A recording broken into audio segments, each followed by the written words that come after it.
Oke, di video ini kita akan belajar cara yang kedua untuk mengenal potensi diri kita ya. Jadi apa sih cara yang kedua ini yang biasanya juga cukup populer ya di kalangan anak SMA, yaitu tentang gaya belajar. Oke, mari kita belajar tentang gaya belajar ini. Jadi gaya belajar itu ada banyak ya, dan saya menggunakan model yang disebut dengan VARK model ya. Jadi apa sih yang disebut dengan VARK model? Ini juga kependekan seperti Riasek pada video sebelumnya ya. Jadi VARK itu adalah V adalah visual, A auditory, R-nya adalah read or write ya, kemudian K-nya adalah kinesthetic. Nah, kita akan bahas satu demi satu dan kalian bisa ngambil tesnya juga. Namun saya yakin sih kalau dalam hal ini kalian bisa mengerti ya. Sebenarnya kalian itu gaya belajarnya apa ya. Yang pertama adalah visual atau yang akronim pertama yaitu V. Dia ini orangnya lebih menyukai bahan belajar yang sifatnya lebih visual daripada bentuk tertulis. Jadi kalau baca banyak teks itu such a painful kalau misalnya kalian orangnya visual banget ya. Tapi kalau kalian baca diagram, kalian lihat gambar dan juga video, itu kalian lebih mudah untuk bisa belajar. Ini yang membuat pembelajaran lewat video berupa YouTube misalnya itu sangat-sangat populer karena banyak sekali orang yang gaya belajarnya adalah visual. Nah, mungkin kalian ada di sini. Dalam konteks saya lumayan ada visualnya ya, walaupun saya memiliki kelemahan dalam bidang spasial ya. Saya belum bisa membayangkan kalau benda diputar ya, kalau saya ngelihat banyak orang misalnya arsitek cara mereka gambar, saya agak lemah di sini.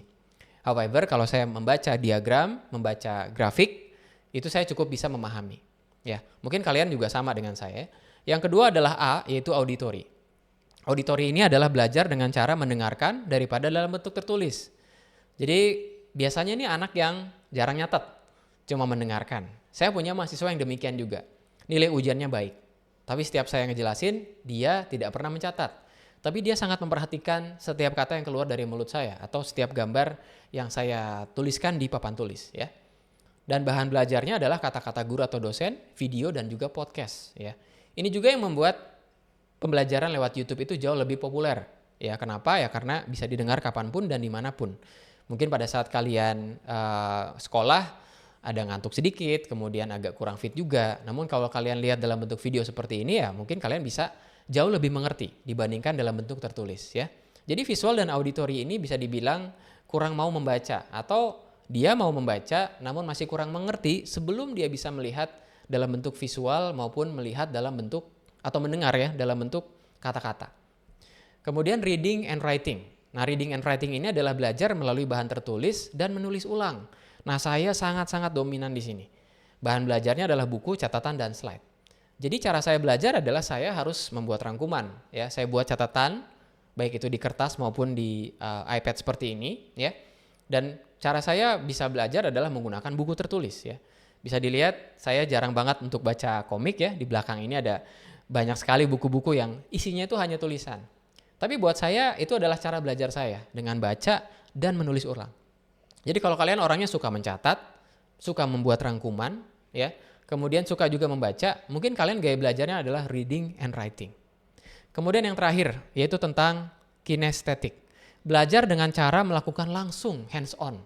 Jadi tanpa teori yang terlalu banyak, tidak suka baca juga, nggak suka dengerin juga, biasanya juga identik dengan yang visual ya. Jadi kalian melihat guru kalian, atau misalnya siapapun yang ngajarin kalian, kemudian kalian bisa langsung menirukan apa yang dia lakukan. Itu yang disebut dengan kinesthetic. Memiliki kemampuan motorik yang sangat baik ya. Nah, saya agak kurang di sini ya, dan saya harus melatih bagaimana cara saya nyolder, cara saya masukin kabel, itu agak sulit buat saya. Namun dalam sifat ya, dalam ya cara belajar yang lebih teoretik ya, baca buku dan menulis ulang, itu saya jauh lebih dominan. Kalian yang tahu, apakah kalian visual, auditory, read and write atau kinesthetic ya tentang VARK ini. Namun saya ingin memberikan satu hal yang notes ya tentang gaya belajar ini. Ini adalah notes saya. Betul bahwa gaya belajar itu ada yang dominan, tapi tetap harus bisa belajar dengan banyak cara. Karena ada banyak media di luar diri kita. Walaupun ada yang dominan cara kita untuk belajar ya. Dan tetap menaruh hormat, ini yang penting guys.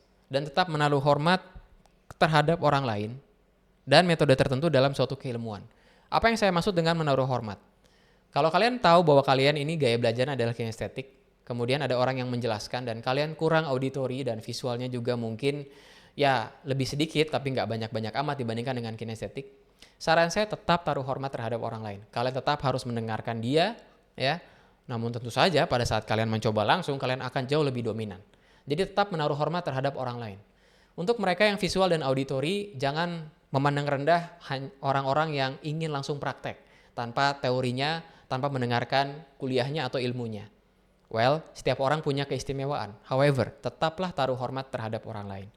Lalu yang terakhir, dan ada kata kuncinya yang harus saya jelaskan di sini. Ada metode tertentu dalam suatu keilmuan. Ya, saya berikan contoh seperti ini. Kalau kalian ada dalam bidang saya misalnya, electronics, mechatronics, segala sesuatu yang berhubungan dengan mesin, dan juga ya tentu saja ini resiko tinggi ya. Kalau kalian adalah orang yang orangnya sangat kinestetik, ingin langsung praktek, ingin langsung mencoba, tanpa membaca teorinya terlebih dahulu, saya ingin katakan bahwa hal itu bisa membahayakan diri kalian. Saya memiliki pengalaman dengan beberapa mahasiswa yang, Pak, saya ini orangnya pengen langsung praktek.